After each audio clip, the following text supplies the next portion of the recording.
I'm Jeff Kahn, and this is a quick teaser, just an opening so you can make the decision, God willing, to join our webinar on video conferencing next week. And actually hoping that you'll attend, and even more so hoping that you'll invite others to attend from your company or other companies that you're friends with that you say, hey, I think this could be of help. I've been blessed with the opportunity to work with political leaders from around the world, as well as corporate leaders from around the world in communications, including media training, people even from Hollywood.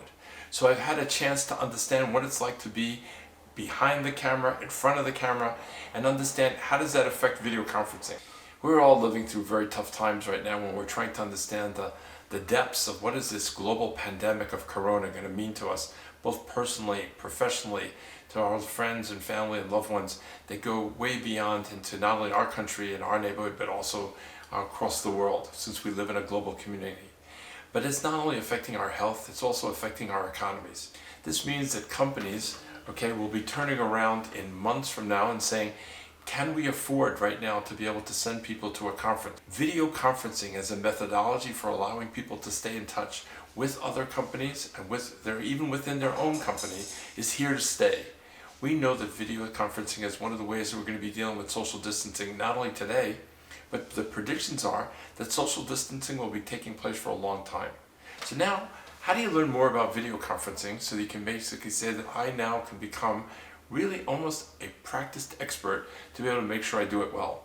When you think of a driver's ed instructor, somebody's going to help you to learn how to drive a car, and one of your friends comes over and says, listen, I'm trying to choose the right driver's ed instructor.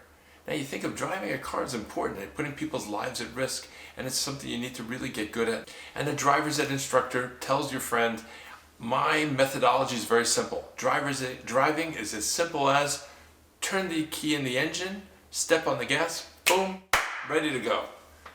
Whoa, I'm sure you're going to turn around to your friend and say, that's not a driver's ed instructor for you. Just step away from that guy.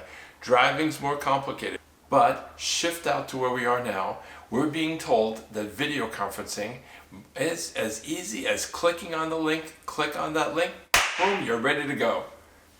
We understand that when you think about it, when you take it from that perspective, video conferencing has lots of different challenges.